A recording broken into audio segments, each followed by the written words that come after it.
Panalangin sa Poong Nazareno. Sa ngalan ng Ama at ng Anak at ng Espiritu Santo.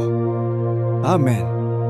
Pinakamaawain at mapagmahal na Jesus, lumalapit ako sa iyong mapaghimalang larawan.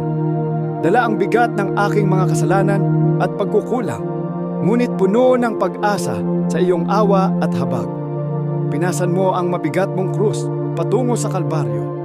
Tiniis ang sakit at kahihiyan para sa aming kaligtasan.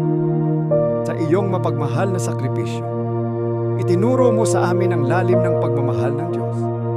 Ngayon, ako'y dumudulog sa iyo sa aking pangangailangan, o Poong Nazareno.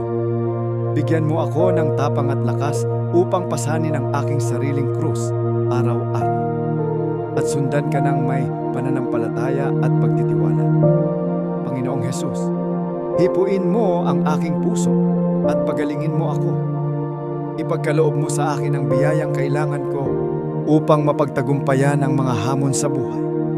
At kung naaayon sa iyong kalooban, ipagkaloob mo ang aking kahilingan. Banggitin ang intensyon.